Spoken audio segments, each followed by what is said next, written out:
What's up, everybody? Welcome back. Hope everybody's having a great day or night whenever you're watching this. The Chargers, man, they finally have a defense that actually looks really good. Really good, really sound. Jim Harbaugh and Jesse Minter as the defensive coordinator have really flipped the script on the defense because they were horrible. And I mean horrible the last several years. I think they were like number 28th ranked defense, I think they were last year. Right now, they're number 1. Going from 28 to 1 is insane.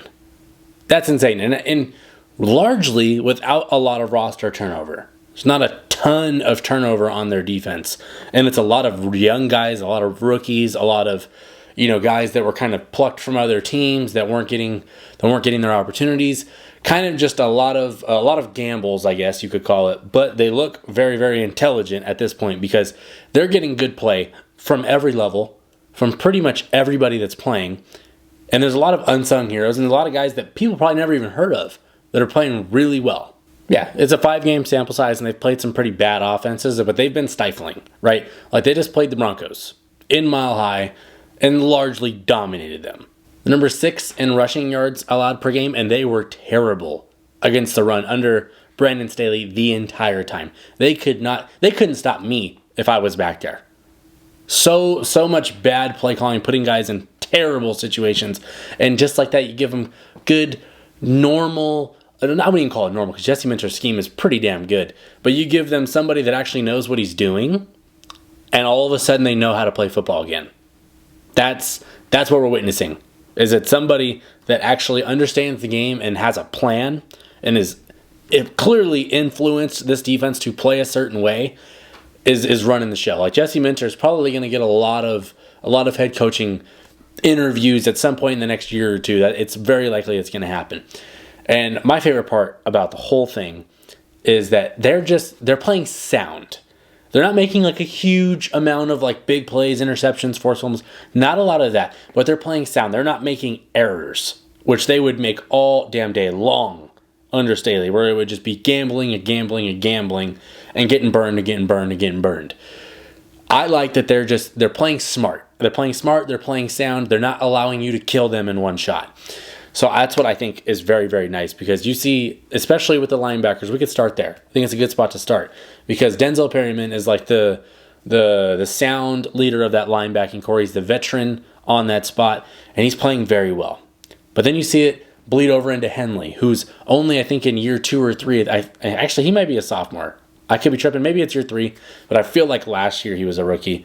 I'll have to fact check that. But Henley's leading the team in tackles and playing great. He's playing great, and he's getting an opportunity too, which he didn't get last year. So you have your 2 main linebackers playing really solid football together, and they're not making errors. They're filling the run gaps. They're making plays. That's all you need. All you need from your linebackers. You don't need them all to be Fred Warner. You just need them to not be morons. And they're doing a really good job at it. And I think, obviously, Khalil Mack. Amazing. Always is. Does his thing. Dominates. You have to game plan for him. We know Khalil Mack. Joey Bosa's been out. Newsflash, that's every year. But he hasn't really been playing. But they're still getting pressure with Morgan Fox. Even Poona Ford's been really good. But the real surprise on their defense is the secondary because it was young, youthful, super inexperienced, and probably the biggest red flag other than receiver on this team going into the season because it's a bunch of young guys and Derwin James. That's really what it was. And I guess Asante Samuel Jr., but he's only played 4 games. He's out for the next 2 or 3 games on IR. So they've been largely out there with a lot of inexperience, right? Like Christian Fulton was not wanted by Tennessee anymore, and he's been awesome. He's been really good, like playing at I'm not going to call it elite because we haven't played like super elite receivers yet, but he's been playing at an above average, above expectation level. Elijah Molden, same thing from Tennessee, unwanted there, comes here and is making plays, has a couple picks already on the season, and I think it was like the first or second play of the game against the Broncos where he had a pick. He's been really good. Even now, it's the young guys like Tarheeb Still and Cam Hart who are playing above expectations, and now they're going to get an even bigger shot because Fulton might be out for a little bit. We know Asante Samuel Jr. is out for a little bit. Those guys are going to get put into bigger roles right now. But I'm actually confident in it. I'm not like freaking out that we have these 2, late round draft picks playing corner because they've played well to this point. And it seems like the scheme fits them. Like they play well in the circumstances they've been put in. Now it's going to be amped up a little bit, and they're going to need to play better, and they're going to need to step up to the challenge. But to feel confident in that for the first time is crazy. Derwin James. We know Derwin James is one of, if not the best safety in football.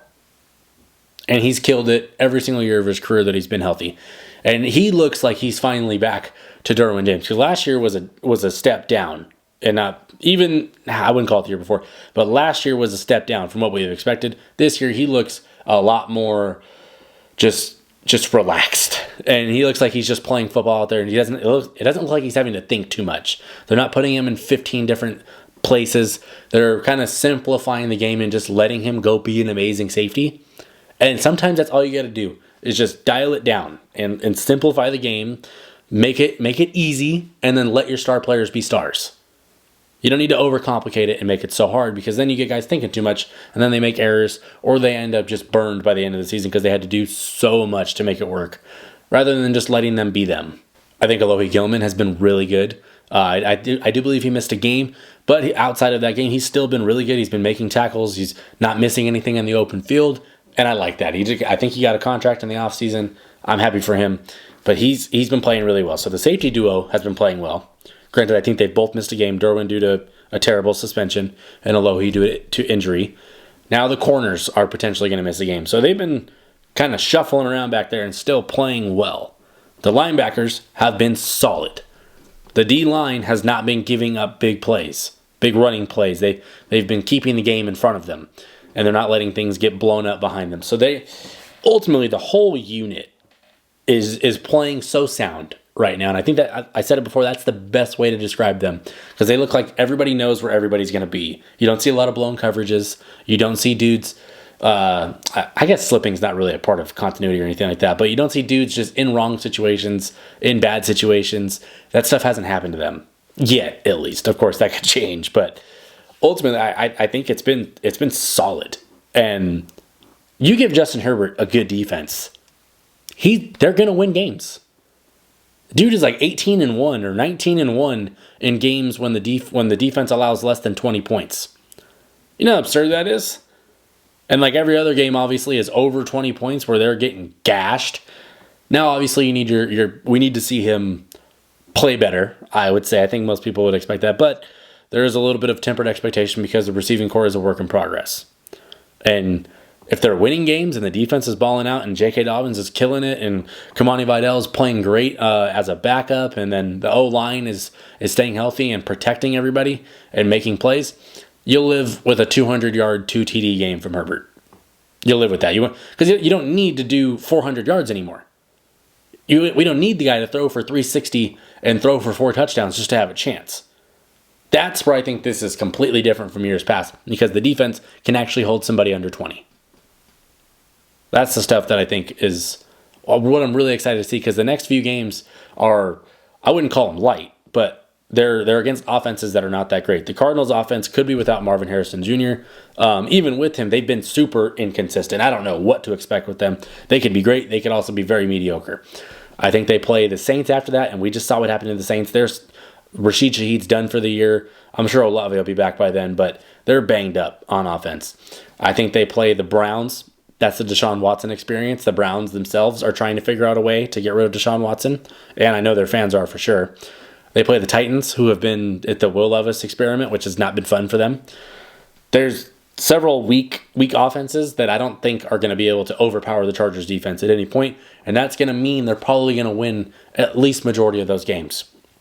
Now, there is a stretch after that where they played team. I think that I remember looking at it was like the Falcons, the Chiefs, and Baltimore. Oh, and Cincinnati too. So you're going to have, after that, that's going to be the real test in the season, is week 11 through 15, where they play Cincy, Baltimore, Atlanta, KC, and Tampa. All elite offenses. That's where I think we're really going to find out what this defense is made of. But for now, I'm enjoying the fact that we can actually trust them and feel excited that it's third down, we're probably going to get off the field. Or it's, a 3 and out. We're not giving up 38 points. Stuff like that makes me excited as a Chargers fan, because we haven't seen it in so long. We've never seen it for Justin Herbert. And I just like to see the fact that they have an identity for the first time, and it's not, the identity's not hope and pray Herbert can bail you out. It's, we're going to play sound defense, we're going to run the ball, we're going to smash mouth you, and that's how we're going to win games. Whether it pays off in the end of the season, we'll find out. But ultimately, I like that they have a plan. Let me know how in the comments you're feeling about the Chargers defense. Do you think they're legit? Do you need to see more? Are you kind of on the fence? I think they have a very good unit. I think they're well coached, and I think they're playing sound football. And if they can get a little bit healthier on the defensive side of the ball, I think you're going to see an even better product. But ultimately, the number one defense in points per game, you cannot complain. Don't care who you play, you cannot complain after 5 or 6 games when you're the number one defense. Clearly something is working. But anyway, if you're new to the channel, please subscribe if you like this kind of content. Please like the video. Really, really appreciate y'all. Next game coming up Monday night against the Cardinals. That's going to be a test. Because like I said before, the Cardinals offense could be awesome. It could be terrible. Who knows? But we know Kyler Murray can put on a show. If Marv plays, we know what he can do. McBride is good. James Conner is good. It's a test, and I want to see him pass. But thanks for watching. I'm done. Peace.